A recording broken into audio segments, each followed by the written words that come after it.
चलिए, एक और मेहमान अब हमारे साथ शो में हो रहे हैं शामिल। सेंट्रम ब्रोकिंग से नीलेश जैन हमारे साथ जुड़े हुए हैं। नीलेश जी, बहुत स्वागत है आपका 18 स्वदेश पर। Good afternoon. पहले आपकी स्टॉक कॉल समझ लेते हैं सर, उसके बाद फिर कुछ और स्टॉक्स पर करते हैं आपसे बातचीत।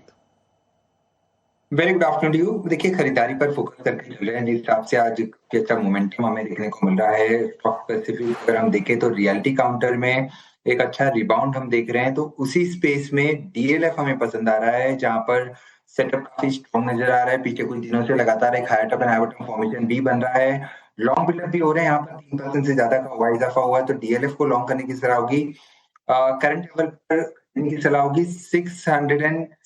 668 का स्टॉप लॉस रखना होगा एंड ऊपरी स्तर पर 700 प्लस तक के टारगेट यहाँ पर देखने को मिल सकते हैं। तो 700 रुपए के टारगेट को ध्यान में रखते हुए 668 का स्टॉप लॉस लगाना होगा और डीएलएफ को लॉन्ग करने की सलाह होगी। इसके अलावा जो दूसरा स्टॉक हमें पसंद आ रहा है वो है ग्रो। ग्रो के अंदर भी एक काफी अच्छा बेस फॉर्मेशन बनने के बाद एक price and volume breakout chart पर आता हुआ नजर आ रहा है। तो ऊपरी स्तर पर 206 और 210 के दो टारगेट होंगे, 195 का स्टॉप लॉस होगा एंड खरीदारी करने की सलाह होगी। ऑलराइट, तो चलिए, डीएलएफ और ग्रो दो स्टॉक्स हैं जो कि नीलेश जी की पसंद, उनके फोकस रेडार पर इस वक्त नजर आ रहे हैं। वैसे अभी थोड़ी देर पहले ही BofA securities, BofA Asia fund manager के सर्वे को हम जान रहे थे, उसमें रियल एस्टेट पर उनका कम कन्विक्शन था, पर गौरांग जी का भी यही कहना था कि रियल एस्टेट सेक्टर में अपसाइकिल का ट्रेंड है। अब देखिए, टेक्निकल एक्सपर्ट्स भी real estate sector related stocks पर अपना नजरिया दे रहे हैं, और हो भी क्यों ना, रियल एस्टेट सेक्टर में अच्छी खासी तेजी का दौर इस वक्त देखने को मिल रहा है। निफ्टी रियलिटी इंडेक्स हम अच्छी मजबूती पर देख रहे हैं। रिलेटेड पार्टिसिपेंट्स में न्यूज एंड फ्लोज खबरें आ रही हैं। Nilesh, good afternoon. Brigade enterprises, क्योंकि रियल एस्टेट पर आपका एक नजरिया है, DLF in specific, brigade enterprises में भी अच्छी मजबूती है। दरअसल अभी एक खबर भी आई थी, तिरुवनंतपुरम में अमेरिकी health care company HealthEdge से लीज मिला है कंपनी को। अब कंपनी के ऑफिस रियल एस्टेट पोर्टफोलियो में इस खबर से मजबूती मिलेगी, और पिछले दिनों भी हमने देखा है इनके कमर्शियल एस्टेट के डिमांड में काफी अच्छा रिस्पांस भी दिखा, डेवलपमेंट भी काफी अच्छा दिखा है। खासकर आईटी और हेल्थ केयर सेगमेंट से काफी सारे इसी तरह के डेवलपमेंट्स फॉर ब्रिगेड हमने देखे हैं पिछले दिनों। कैसे देख रहे हैं? स्टॉक में 7%, ऑलमोस्ट 7% के गेन्स देखने को मिल रहे हैं। अच्छी मजबूती के बीच इस वक्त eight days high stock trade करता हुआ। बिल्कुल मानसी, देखिए, रियल एस्टेट के स्टॉक्स में majority of the realty counter में काफी अच्छा मोमेंटम हमें आज देखने को मिल रहा है, और ब्रिगेड ये पर्टिकुलर स्टॉक का सेटअप काफी स्ट्रॉन्ग नजर आ रहा है, क्योंकि काउंटर ने सबसे पहले तो अपने long term 200 exponential moving average को ब्रेक किया है। साथ ही साथ एक मेजर फॉलिंग ट्रेंड लाइन का ब्रेकआउट भी आज के सेशन में आता हुआ नजर आ रहा है with higher than average volumes. तो करंट लेवल पर अगर किसी के पास लॉन्ग पोजीशन है तो बने रहें। सेटअप पॉजिटिव है, 650 से 675 रुपए तक की अपसाइड यहाँ पे नियर टर्म में देखने को मिल सकती है। फ्रेश खरीदारी के पर्सपेक्टिव से अवॉइड करें, क्योंकि ऑलरेडी 6.5% का जंप हम देख चुके हैं, इसलिए रिस्क एंड रिवॉर्ड उतना फेवरेबल नहीं है। जो सपोर्ट है वो इसका 600 के आसपास का है। अगर थोड़ी सी डिप मिलती है 615 620 की, तब वहां पर इसे ऐड करके चल सकते हैं एंड 650 675 तक के टारगेट्स होंगे। ठीक है, अभी थोड़ी देर पहले एक फंडामेंटल टेक कच्चे तेल की चाल पर रहा, जब $92-93 बैरल के लेवल्स थे, हमने गौरांग जी से जाना था, लेकिन अब $94 प्रति बैरल पर कच्चा तेल ट्रेड करता हुआ नजर आ रहा है। जिगर, आपसे एक राय ओएनजीसी पर मैं जानना चाहूंगी। अच्छी मजबूती के बीच ये स्टॉक इस वक्त दिन के उच्चतम स्तर पर, वन ऑफ द काउंटर जो कि क्रूड रिलेटेड फैक्टर में जब जब कच्चे तेल की चाल में एक उबाल देखता है तो मूवमेंट दिखा जाता है। इस वक्त भी कुछ ऐसा ही होता हुआ 238, 239 के लेवल्स पर, 239 के ही स्तर आज के उच्चतम स्तर है और उसी के नजदीक इस वक्त। ओएनजीसी में जो हिसाब से स्ट्रक्चर है, लास्ट 1.5-2 महीने हो गए करीबन सेम लेवल्स मेंटेन हुए 230 225 के जोन वाले, और आज फिर से वही जगह पे हमने एक वीक बनता भी देखा है। और ओवरऑल जो भी मोमेंटम इंडिकेटर्स है, अभी आरएसआई को भी देखे, ड्यूरिंग द फॉल कभी भी ओवरसोल्ड हुआ नहीं है, कंटिन्यूअसली 40 के ऊपर ट्रेड कर रहा है। तो यहाँ से एक ब्रीफ बाउंस डेफिनेटली मिलेगा, बाइंग करने की सलाह रहेगी ओएनजीसी में 230 के स्टॉप लॉस के साथ, और ओवरऑल 252 253 के लेवल्स देख सकते हैं ओएनजीसी में। चलिए, ओएनजीसी पर ये एक राय हमें मिलती हुई, लेकिन फार्मा स्पेस पे भी फोकस है और ग्लेनमार्क फार्मा के चार्ट्स को एक बार देखना चाहिए। 4% की तेजी के साथ इस स्टॉक में इस वक्त मजबूती का ट्रेंड बरकरार है। 2347 के स्तर पर अच्छी खासी तेजी पर यह स्टॉक आज ट्रेड करता हुआ।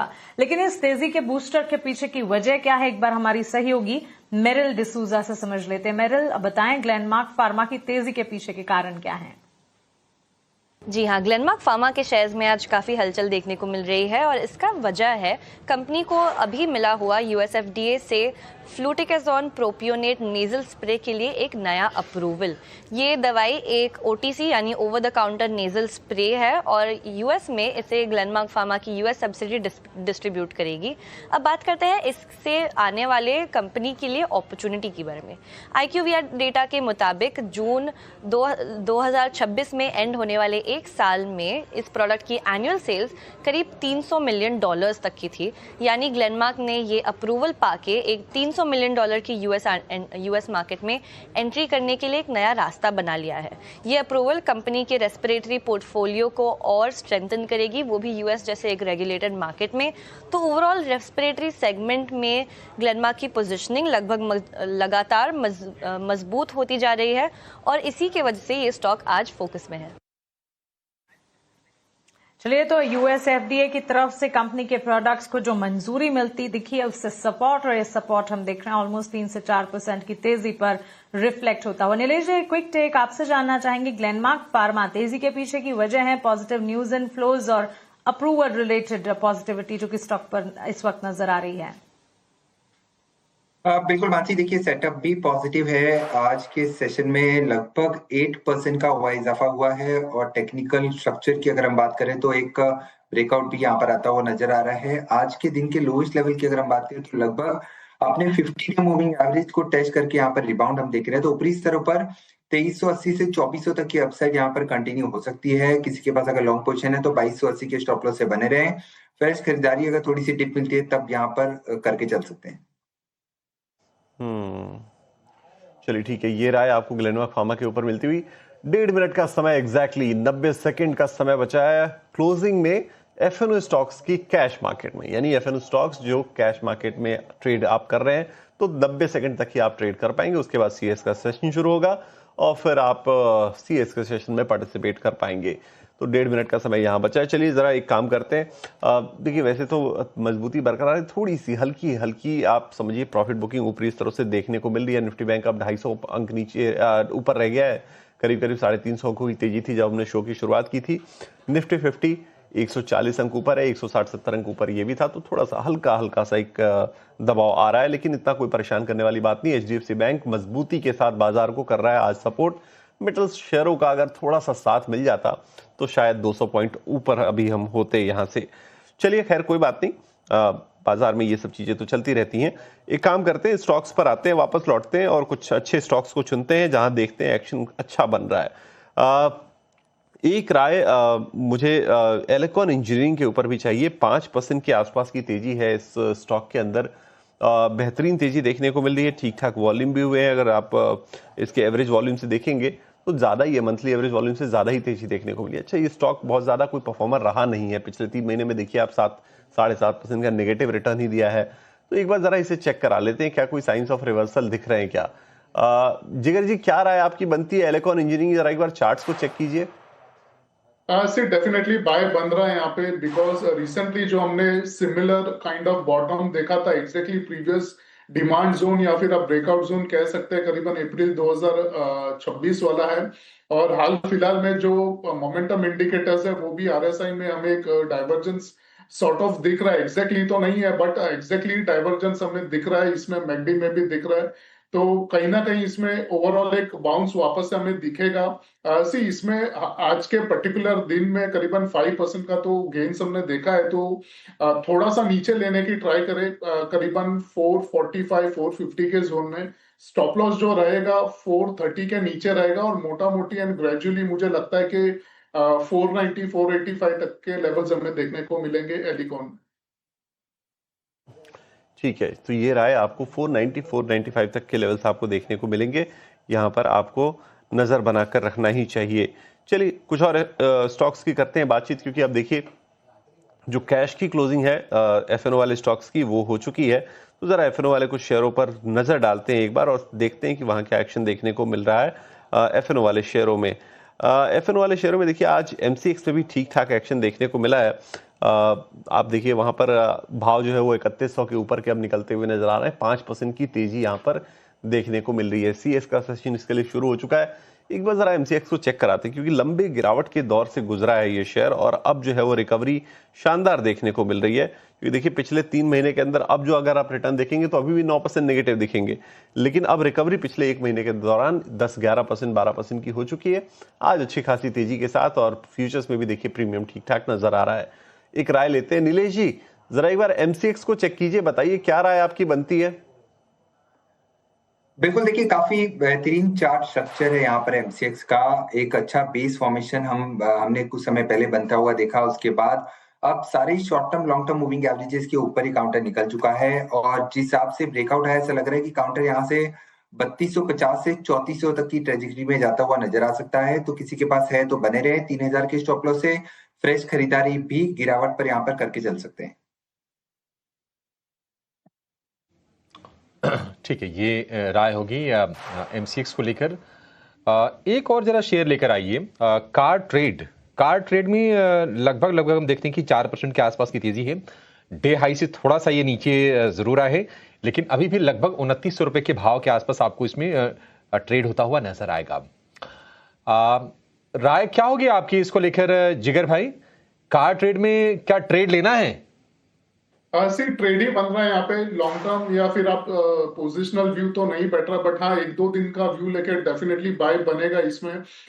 जो भी की एवरेजेस है वहां पे ही हमें कंसोलिडेशन के बाद आज पर्टिकुलर एक रेंज ब्रेकआउट दिखा है करीबन 2850 के ऊपर और करीबन हम थोड़े से नीचे 2900 के यहाँ पे जो मोमेंटम इंडिकेटर्स में स्ट्रक्चर बना है, इसी डीएमआईज में काफी इंटरेस्टिंग स्ट्रक्चर बना है। एक हुक पैटर्न होता है, यानी नेगेटिव होते होते पॉजिटिव वापस चला गया है, तो यहाँ पे एक बड़ा मूव यानी और 3 से 4% का हमें देखने को मिल सकता है। कार ट्रेड के अंदर बाय करने की सलाह रहेगी करंट लेवल से। जो स्टॉप लॉस रहेगा वो 2800 के नीचे होगा और मोटा मोटी ऊपर एक बार मुझे लग रहा है कि 3050 क्लॉक होना चाहिए एज अ टारगेट। ठीक है, कार ट्रेड टेक को लेकर ये व्यू हो गया है। एक और कंपनी जरा आप लेकर आइए, ये सेमीकंडक्टर एआई थीम से कहीं ना कहीं जुड़ी हुई है, नेटवेब टेक्नोलॉजीज।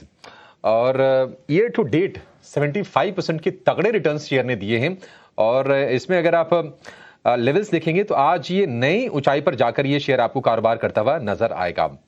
भाव है 5448 के न्यू हाई के, 5425 थोड़ा सा नीचे आपको नजर आएगा, लेकिन 7% के जबरदस्त गेंस शेयर में हम देख रहे हैं। नीलेश भाई, नेटवेब इस तेजी के बाद भी लेना है या फिर थोड़ा ठंडा होने का इंतजार कर लें? देखिए अभिषेक जी, यहाँ पर आज ऑलरेडी 7% का जंप हम देख चुके हैं, तो उसके चलते यहाँ पर फ्रेश खरीदारी के लिए आज से तो मैं कहूंगा थोड़ा सा अवॉइड करें। बट पोजिशनली अगर हम स्ट्रक्चर की बात करें तो स्ट्रक्चर काफी स्ट्रॉन्ग नजर आ रहा है, जहां पर 5600 से 5800 तक के लेवल हमें ऊपरी स्तर पर देखने को मिल सकते हैं। अगर फ्रेश खरीदारी करनी है थोड़ी सी डिप पर करें या फिर एक स्टैगर्ड वे में इसे ऐड करके चल सकते हैं। मल्टीपल ट्रांच में इस काउंटर को ऐड करके चल सकते हैं, जहां पर सपोर्ट जो है वो 5100 का है। तो 5100 का यहाँ पर स्टॉप लॉस होना चाहिए। अगर 5300 और 5200 तक की जोन में अगर ये आता है तो वो एक अच्छी खरीदारी की रेंज हो सकती है। ठीक है, ये राय होगी नेटवेब टेक्नोलॉजीज को लेकर। 52 वीक लो था एक्मे सोलार का 195 रुपए 90 पैसे का और ये लेवल थे जनवरी में, और वहां से शेयर ये हो गया है लगभग डबल और भाव है 396 रुपए 90 पैसे के इस वक्त। नया लाइफ टाइम हाई बना है आज एक्मे सोलार ने और अच्छी तेजी के साथ अभी इसमें कारोबार हो रहा है। थोड़ा सा नीचे जरूर आया है 406 रुपए 50 पैसे के हाई से। राय क्या होगी जिगर जी आपकी एक्मे सोलार होल्डिंग को लेकर? कैसा लग रहा है शेयर आपको? चार्ट तो अच्छे लग रहे होंगे। डेफिनेटली चार्ट अच्छे हैं और हाल फिलहाल में जो मेजर पिवट बना था करीबन 390 392 का है और उसी के ऊपर हम ब्रेकआउट देके सस्टेन कर रहे हैं, तो एक यहाँ पे पॉजिटिव साइन दिख रही है। और इंटरेस्टिंग चीज ये है कि हाल फिलहाल में जो भी पुल बैक आया है वो पुल बैक में अगर मैकडी का स्ट्रक्चर देखे तो एग्जैक्टली जीरो लाइन के ऊपर एक वापस हमें रिवर्सल दिख रहा है, तो एक बड़ा मूव इसमें वापस से देखने को मिल सकता है। करंट लेवल से हम बाय कर सकते हैं और एक टाइट स्टॉप लॉस रखेंगे 385 के नीचे, और 420 425 का एक टारगेट लेके चलेंगे एक्मे सोलार। चलिए ठीक है, एक्मे सोलार पर ये राय आपको मिल गई है। अब जरा 3:20 हो चुके हैं, तो एक बार ये भी समझ लेते हैं कि कल बाजार के लिए कौन से ट्रिगर्स अहम रहने वाले हैं। तो बाजार बंद होने के पहले ये सारे ट्रिगर्स की लिस्ट लेकर हमारे सहयोगी अर्चना जुड़ी हुई हैं। अर्चना, बताइए कौन से ट्रिगर्स हैं कल के बाजार के लिए अहम? जी 21 अगस्त के लिए काफ़ी सारे इंपॉर्टेंट ट्रिगर्स मार्केट के लिए लाइंड अप है। HSBC मैन्युफैक्चरिंग PMI के आंकड़े इंपॉर्टेंट होंगे। साथ ही कॉर्पोरेट एक्शन की तरफ देखें तो गुड लक इंडिया के 2:1 बोनस इशू की रिकॉर्ड डेट है। साथ ही फेडरल बैंक और ICICI बैंक की बोर्ड की बैठक है जहां फंड रेजिंग पर विचार हो सकता है। IPO की तरफ देखें तो ऑगमोंट एंटरप्राइज का IPO खुलेगा सब्सक्रिप्शन के लिए। वहीं गाजा अल्टरनेटिव एसेट मैनेजमेंट का IPO बंद होगा। ग्लोबल ट्रिगर्स की तरफ देखें तो US, UK, यूरोप और जापान के S&P ग्लोबल मैन्युफैक्चरिंग PMI के आंकड़े इंपॉर्टेंट होंगे। साथ ही UK के रिटेल सेल्स के आंकड़े भी 21 अगस्त को रिलीज होंगे। यूरोप की तरफ देखें तो यूरोप के कंज्यूमर कॉन्फिडेंस और ECB CPI एक्सपेक्टेशन के आंकड़े इंपॉर्टेंट होंगे। और आखिर में जापान के कंज्यूमर प्राइस इंडेक्स यानी महंगाई के आंकड़े भी मार्केट के लिए इंपॉर्टेंट होंगे। तो ये थे 21 अगस्त के टॉप ट्रिगर्स।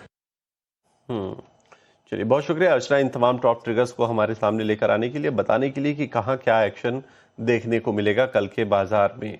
चलिए वापस लौटते हैं बाजार पर और निफ्टी 500 वाले शेयरों में जो एक्शन चल रहा है उसे करते हैं कवर करने की कोशिश। एक स्टॉक जो लगातार मोमेंटम में रहा, एजिस वोपैक का, अब ये करेक्शन के लग रहा है, ऐसा ट्रेंड में जा रहा है, करेक्शन के मोड में जा रहा है एजिस वोपैक। आज देखिए 1.5-2% की गिरावट है, स्टॉक 266-67 पे जा चुका है। और अगर आप इसके हाईज को देखेंगे ना, एजिस वोपैक ने 300 के करीब पहुंचा था ये स्टॉक। आपको मैं 52 वीक हाई बताऊं तो ये 311 का 52 वीक हाई टच किया था इसने, और वहां से काफी करेक्शन दिखा चुका है ये ऑलरेडी। हालांकि अब भी देखिए 52 वीक लो से तो ऊपर ही है, लेकिन करना क्या है इसके अंदर? अगर है कुछ पोर्टफोलियो में शेयर तो निकल जाए या फिर बने रहना है अभी भी? जिगर जी, क्या राय आपकी बनती है एजिस वोपैक के ऊपर? से करेक्शन तो डेफिनेटली आया है, बट लग रहा है कि थोड़ा डीप जा सकता है, तो एज ऑफ नाउ तो बाइंग करने की सलाह नहीं है। अगर इनकेस किसी के पास है तो 260 के नीचे एक ट्रेल लगा ले, अगर उसके नीचे जा रहा है तो फिर हम एग्जिट करेंगे। और मोटा मोटी जो मेरा बाइंग इंटरेस्ट इसमें बनेगा वो करीबन 240 के जोन पे बनेगा। चलिए ठीक है, 240 के जोन पे बनेगा बाइंग इंटरेस्ट, यानी यहां से और 26 रुपए नीचे फिलहाल आप स्टॉप लॉस लगाइए और होल्ड कर सकते हैं। एक स्टॉक कैपिटल मार्केट थीम का ग्रो, इसे जरा लेकर आइए। इंट्राडे लो से ये स्टॉक 4% रिकवर कर गया है।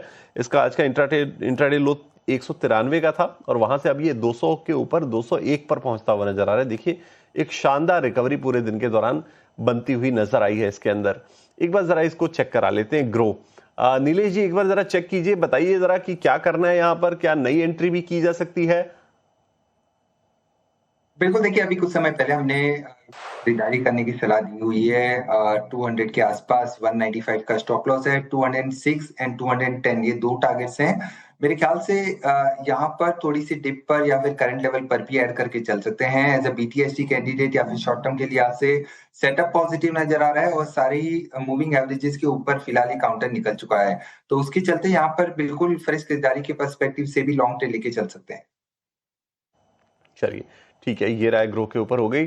चलिए अब जरा एक बार फोकस करते हैं गोल्ड फाइनेंस वाली कंपनियों के ऊपर, क्योंकि देखिए सोने में जो तेजी है उस तेजी का फायदा इन गोल्ड फाइनेंस वाली कंपनियों में भी बहुत अच्छे से देखने को मिल रहा है। चाहे मुथूट फाइनेंस हो, मनप्पुरम फाइनेंस हो, इन सब में 4% तक का उछाल देखने को मिल रहा है।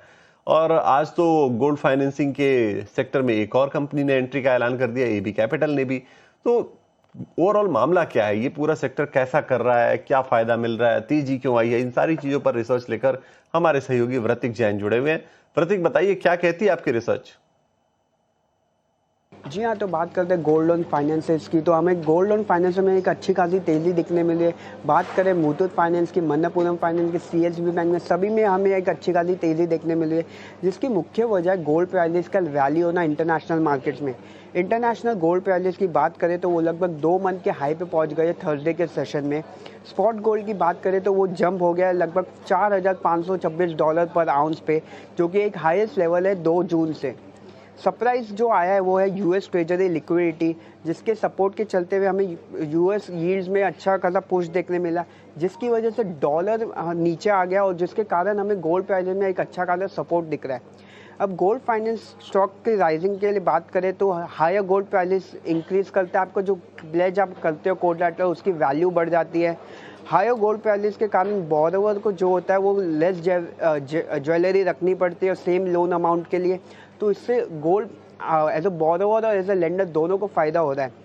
गोल्ड लोन एयूएम की बात करें अगर हम चारों लेंडर्स की, तो सीएसबी का जो गोल्ड लोन एयूएम है वो लगभग 54% जो उनका लोन बुक का होता है उसमें लगभग 47% की ग्रोथ हमें देखने मिले year on year Q1 FY27 में।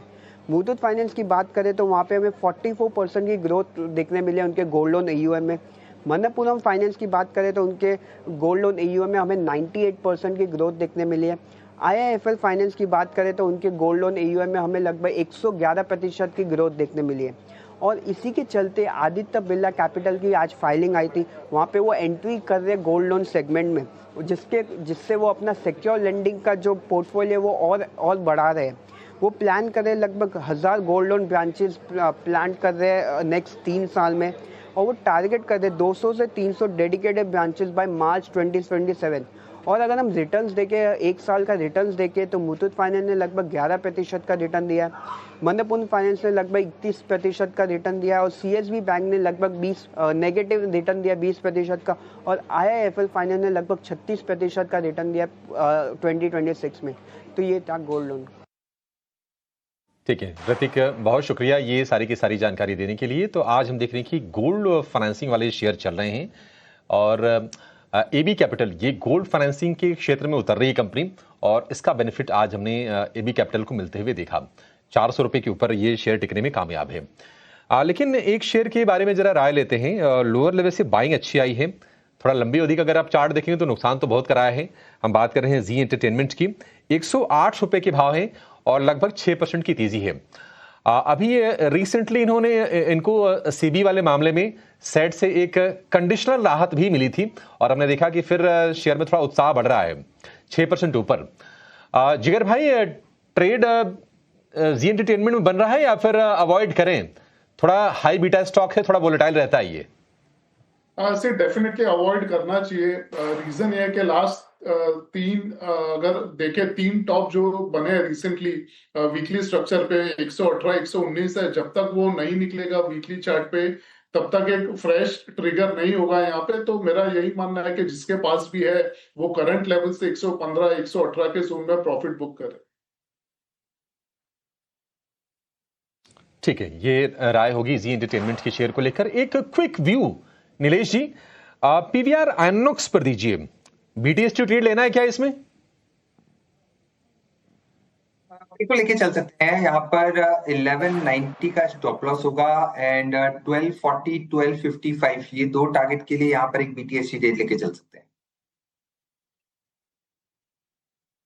ठीक है, ये राय होगी पीवीआर आइनॉक्स को लेकर। लेकिन चलिए कैश मार्केट की क्लोजिंग की तरफ हम लोग बढ़ रहे हैं, और इस वक्त निफ्टी की जो लेवल्स है ना वो हैं 24,232 के, और निफ्टी बैंक की बात करें तो CES कंप्लीट होने के बाद 57,495 के लेवल आपको नजर आएंगे। सेंसेक्स है 77,537 के लेवल पर। तो क्लोजिंग हो गई है, 153 अंक ऊपर आपको निफ्टी नजर आएगा 24,231। निफ्टी बैंक की बात करें तो 256 अंकों की तेजी है, और CES के मुकाबले आप तीनों इंडेक्स को देखेंगे बहुत कोई बड़े परिवर्तन नहीं है। सेंसेक्स में बामुश्किल 50 अंकों का परिवर्तन है 3:15 के भाव के मुकाबले, और बाकी भी हम देखेंगे निफ्टी बैंक में भी ज़्यादा कोई चेंजेस आए नहीं हैं। निफ्टी ने 24,200 के लेवल को होल्ड किया है, और हमने देखा था कि 24,200 के लेवल पर पुट राइटर्स काफ़ी ज़्यादा एक्टिव थे, और उन्होंने कम से कम उस किले को होल्ड करने का अभी तक काम किया आज के सत्र में। कैश मार्केट की क्लोजिंग आपके सामने है। निफ्टी के स्टॉक अगर आप देखेंगे तो इटर्नल में 2.5% की आज तेजी रही। इसके अलावा अगर हम तेजी वाले शेयरों की बात करें तो श्रीराम फाइनेंस में 2% की तेजी रही, कोटक महिंद्रा बैंक 2% चला लगभग, आईटीसी में लगभग 1.25% के आसपास की तेजी रही, बजाज फाइनेंस लगभग 1.25% चला, axis bank, Bajaj auto, Cipla, UltraTech कुछ और शेयर है जहां पर हमने 1% के आसपास की गेंस देखे। गिरने वाले शेयरों की बात करें तो टाटा कंज्यूमर इकलौता शेयर रहा निफ्टी में जहां पर 1% से ज्यादा की गिरावट आई, और हिंडाल्को में लगभग 1% की गिरावट हमने आज के सत्र में देखी है। लेकिन एचडीएफसी बैंक ने आज हमने देखा कि ना सिर्फ निफ्टी बैंक को बल्कि बाजार को भी सपोर्ट करने का काम आज के सत्र में किया है, और हमारे एक्सपर्ट्स बुलिश थे। आपको ना बाजार खुलने से पहले भी इस पर ट्रेडिंग की रणनीति मिल गई थी। 0.25% चढ़ के बंद हुआ है ये, 725 रुपए का हालांकि भाव ये रहा है। और अगर हम बैंकिंग स्टॉक्स की बात करें तो आज कोटक महिंद्रा बैंक ने आउट परफॉर्म किया है तमाम शेयरों को, लगभग 0.25% के आसपास की तेजी हमने देखी है। ये लेवल्स आपके सामने हैं। और अगर हम कुछ बड़े मूवर्स की बात करें तो आज हमने देखा कि शुगर स्टॉक्स में कमाल की रैली हुई। बलरामपुर चीनी रिकॉर्ड हाइस पर, लाइफ हाई पर जाके बंद हुआ। 18% की तेजी हमने बलरामपुर चीनी में देखी। Shree Renuka, Dhampur sugar, Dwarikesh sugar, EID Parry, ये तमाम शेयर आज के सत्र में चले हैं। लेकिन अगर हम NSE 500 की और टॉप गेनर्स की बात करें तो बलरामपुर चीनी तो करीब 20% ऊपर बंद हुआ है, नेटवेब में करीब 7% की तेजी रही, अब ब्रिगेड में करीब 7% की तेजी, मीचो 6.5% चला, कोहेंस लाइफ साइंसेज में तेजी रही, एचबीएल इंजीनियरिंग की भी हमने चर्चा की, 6% के आसपास गेंस आपको इस शेयर में नजर आए। लेकिन गिरने वाले शेयरों की बात करें तो हिमाद्री स्पेशलिटी लगातार दूसरे सत्र में गिरावट आज हुई और बड़ा फॉल आ गया, 6.5% ये आज शेयर टूटा। कल भी हमने देखा था कि 5-6% ये शेयर टूटा था। Aster DM, Syrma SGS, Chennai petro, PFC, REC ये कुछ शेयर रहे जहां पर हमने 3 से लेकर 4% के आसपास की गिरावट देखी है। तो क्लोजिंग के लेवल्स आपके सामने हैं। निफ्टी में 3:15 के मुकाबले जो बदलाव था वो लगभग 20 पॉइंट था। निफ्टी बैंक की बात करें तो उसमें जो बदलाव था लगभग 50 पॉइंट के आसपास का था ऊपर की तरफ, और सेंसेक्स में भी लगभग हमने देखा कि 50 पॉइंट ऊपर के लेवल आपको दिखाई दिए। लेकिन चलिए 10 मिनट का सत्र अभी शेष है और ये जान लेते हैं कि फ्यूचर्स में अगर आपको ट्रेड करना हो निफ्टी के इंडेक्स फ्यूचर में, इंडेक्स ऑप्शन में, स्टॉक ऑप्शन में, स्टॉक फ्यूचर में, तो आपके लिए बढ़िया ट्रेड कहां पर बनते हुए नजर आ रहे हैं। एक में राय लेना चाहूंगा एचडीएफसी एएमसी को लेकर। एक बार जरा चेक कीजिए नीलेश जी, अच्छी तेजी आज के सत्र में नजर आई एचडीएफसी एएमसी में, और ये डे हाई के करीब ही आपको कारोबार करता हुआ नजर आएगा। फ्यूचर्स में 2600 रुपए के भाव हैं, कैश के मुकाबले थोड़ा सा डिस्काउंट, और कैश में भी ये तेजी ना लास्ट आवर के ट्रेड में आखिर के कुछ मिनटों में ज्यादा आ गई है। क्या राय होगी आपकी शेयर को लेकर? देखिए, बाय साइड में है काउंटर और लगातार दूसरे कंसेक्यूटिव सेशन यहाँ पे नजर आ रही है, और एक और इम्पोर्टेंट लेवल है जो मैं वॉच कर रहा हूँ जो है 2620 का 200 डे एक्सपोनेंशियल मूविंग एवरेज। अगर उसके ऊपर निकल जाता है तो हमें यहाँ पर एक कंफर्मेशन मिलेगा। उसके बाद 2700 तक की अपसाइड यहाँ पर ओपन होती हुई नजर आएगी, बट ओवरऑल सेटअप पॉजिटिव है। किसी के पास लॉन्ग क्वेश्चन है तो बने रहें। 2550 का यहाँ पर ट्रेलिंग स्टॉप लॉस रखना होगा। ये राय एचडीएफसी एएमसी के चार्ट्स पर हमें नजर आ रही है। लेकिन इस बीच गोल्ड फाइनेंशियल्स पर जिगर जी एक राय हम जानना चाहेंगे, क्योंकि प्रेशियस मेटल्स, गोल्ड, सिल्वर में जो मोमेंटम नजर आया उसका एक असर है और एक इम्पैक्ट ही कह सकते हैं गोल्ड फाइनेंशियल्स पर भी देखने को मिला। मुथूट फाइनेंस, मनप्पुरम फाइनेंस, दोनों स्टॉक आज दिन की शुरुआत से ही अच्छी मजबूती की चाल चल रहे थे, और इस वक्त भी अगर आप देखेंगे अच्छी मजबूती फ्यूचर्स पर रिफ्लेक्ट होती हुई नजर आएगी। क्या राय होगी गोल्ड फाइनेंशियल्स पर आपकी तरफ से? गोल्ड फाइनेंशियल्स में अगर हम देखें तो मुथूट फाइनेंस का जो करंट मंथ का जो कॉन्ट्रैक्ट है उसमें एक अच्छी तेजी आज तो दिखी है हमें, बट ओवरऑल जो हिसाब से बॉटम आउट होता दिख रहा है लोअर एंड से, तो एटलीस्ट मुझे लग रहा है कि यहाँ से और 150-125 पॉइंट का पंप देखने को मिल सकता है। और साथ ही साथ में इंडिकेटर्स में डाइवर्जेंस भी बन रहा है, तो मुझे लग रहा है कि ये मेंटेन होगा। यहाँ पे बाय करने की सलाह रहेगी मुथूट फाइनेंशियल्स के जो फ्यूचर्स है करंट लेवल से। स्टॉप लॉस लगेगा करीबन 2910 के नीचे, और सबसे पहला टारगेट होगा 3130 का, और उसके बाद 3150 का। ये राय फिलहाल हमें मिलती हुई लेकिन इस बीच बैंक्स एंड फाइनेंशियल्स में भी अच्छी तेजी। और नीलेश जी, हमने देखा कि आज कोटक बैंक, इसके अलावा अगर आप देखेंगे एचडीएफसी और फाइनेंशियल्स में बजाज फाइनेंस जैसे स्टॉक्स में अच्छा तेजी का रुझान दिन भर इंटैक्ट रहा। इन स्टॉक्स पर, larger banks and financials related stocks पर क्या राय होगी आपकी तरफ से?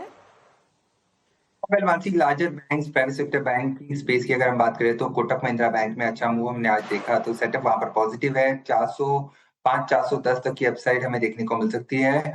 390 के स्टॉप लॉस से वहां पर बने रह सकते हैं। ओवरऑल एनबीएफसी स्पेस में भी काफी अच्छा एक्शन था। यहाँ पर अगर हम बजाज फाइनेंस की बात करें तो यहाँ पर भी एक छोटे टाइम फ्रेम पर एक मूव अच्छा खासा आता हुआ नजर आ रहा है। वॉल्यूम्स का पार्टिसिपेशन काफी अच्छा है यहाँ पर, तो एक कंफर्मेशन हमें आ रहा है कि यहाँ पर 1115 से 1120 तक की अपसाइड देखने को मिल सकती है एंड 1085 के आसपास का सपोर्ट है, तो वहां पर स्टॉप लॉस होना चाहिए। चलिए, larger banking and financial players में तो अच्छा तेजी का रुझान रहा।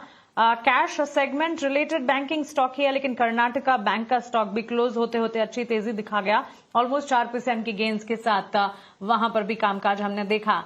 लेकिन 18 आवर स्वदेश पर हर न्यूज फ्लो, हर थीम और हर एलिमेंट पर हम डिटेल रिसर्च कर आपके सामने बेहतरीन शोज पेश करते हैं। और इसी कड़ी में आईपीओ मार्केट से जुड़ा एक खास शो हम आपके लिए लेकर आने वाले हैं। आईपीओ मार्केट 2026 में काफी एक्शन पैक रहा है। अब तक कई सारे आईपीओज की लिस्टिंग मार्केट में हो चुकी है और आने वाले दिनों में भी कई सारे आईपीओज हैं जो कि मार्केट में लिस्ट होने वाले हैं।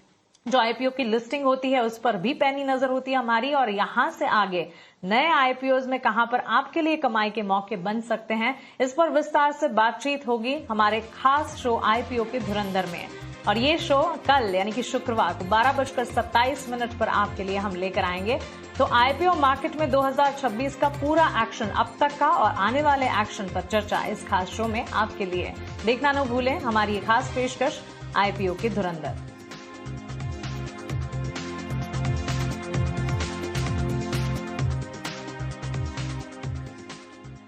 ओके, नीलेश, प्रीमियर एनर्जीज, इस स्टॉक में हमने अच्छा एक्शन, तेजी की चाल भी देखी और इस स्टॉक में शॉर्ट कवर होते हुए भी नजर आए। इस वक्त भी अगर हम देखें, ऑलमोस्ट हमने देखा मजबूती के साथ एक्शन पैक मूव दिन भर के दौरान नजर आया और मोमेंटम जो है टुवर्ड्स क्लोजिंग भी कायम ही है। प्रीमियर एनर्जीज के स्टॉक पर आपकी राय क्या होगी? बिल्कुल मानसी, देखिए 15% का हुआ है यहाँ पर रिडक्शन हुआ है। काफी अच्छा शॉर्ट कवरिंग कैंडिडेट ये बनता हुआ नजर आ रहा है। यहाँ पर ऊपरी स्तर पर मेरे ख्याल से एक फॉलोअप मूव हमें नेक्स्ट 1 से 2 ट्रेडिंग सेशन में देखने को मिल जाना चाहिए, जो काउंटर को 1055 से 1060 तक ले जा सकता है। यहाँ पर जो सपोर्ट है वो 1020 के आसपास का है, तो वहां पर स्टॉप लॉस रखना होगा और डिप पर इसे खरीदारी करके चल सकते हैं। ठीक है, डिप पर खरीदारी करके चल सकते हैं। प्रीमियर एनर्जीज को लेकर ये व्यू हो गया। चलिए अब ना क्लोजिंग की तरफ बढ़ेंगे। 1 मिनट का समय बच गया है और निफ्टी के मुकाबले एक बार देख लेते हैं कि निफ्टी फ्यूचर कहां पर ट्रेड कर रहा है। निफ्टी की जो क्लोजिंग हुई आज के सत्र में 24,231 पर हुई है। निफ्टी बैंक की बात करें तो 57,500 के करीब क्लोज हुआ है और आप देखेंगे कि कैश के मुकाबले फ्यूचर में लगभग 60 अंकों के आसपास का प्रीमियम आपको निफ्टी में नजर आएगा।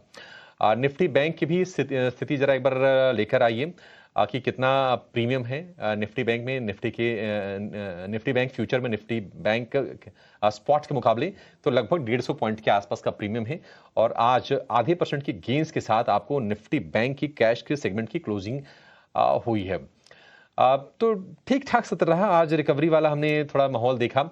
लगातार 7 दिनों की गिरावट के बाद निफ्टी में 7 दिनों की गिरावट हुई थी और निफ्टी बैंक में भी हमने देखा था कि निफ्टी के मुकाबले थोड़ा प्रदर्शन बेहतर था, लेकिन गिरावट का ट्रेंड यहां पर भी था ही।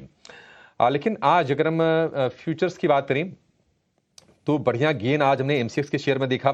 लगभग 5% ये शेयर चला है, 3,125 रुपए के भाव। मुथूट फाइनेंस में तेजी रही, करीब 4% के आसपास। एक ग्लेनमार्क का शेयर चला है, कोफोर चला है। प्रीमियम एनर्जीज में तेजी रही। एसबीआई कार्ड्स में हमने देखा कि शॉर्ट कवरिंग जो रही वो लगातार जारी रही और मोतीलाल ओसवाल एक और शेयर रहा जहां पर हमने 3% से ज्यादा के मूव आज के सत्र में देखे हैं। गिरने वाले शेयर की बात करें तो पीएफसी यानी कि पावर फाइनेंस कॉर्पोरेशन में करीब 3% की गिरावट रही। आरईसी में करीब 2.5% की नरमी रही। भारत डायनेमिक्स, जीएमआर एयरपोर्ट कुछ और शेयर रहे जहां पर हमने 2% के आसपास की गिरावट देखी। और बीएसई में कल की रिकवरी के बाद आज हमने फिर से प्रेशर बिल्ड होते हुए देखा। 3,290 रुपए के आसपास की क्लोजिंग बीएसई के शेयर की हुई है। तो कुल मिलाजुला के एक ठीक ठाक सत्र, लेकिन बाजार के लिए जो चिंता है वो है कच्चे तेल की, क्योंकि ब्रेंट क्रूड के भाव $94 के ऊपर जाकर कारोबार कर रहे हैं। अब देखते हैं कि ओवरनाइट क्या होता है और डोनाल्ड ट्रंप की तरफ से या फिर ईरान की तरफ से क्या स्टेटमेंट निकल के आते हैं उनके रिश्तों को लेकर और स्टेट ऑफ हॉर्मुज को लेकर। फिलहाल इस शो को यहीं पर समाप्त करेंगे। जिगर भाई, नीलेश भाई, आप दोनों का बहुत शुक्रिया आज हमें समय देने के लिए और विस्तार से तमाम शेयरों पर चर्चा करने के लिए। फिलहाल मानसी को और मुझे आप दीजिए इजाजत। एक छोटे से ब्रेक के बाद हम लेकर आएंगे मार्केट टॉप 20 आपके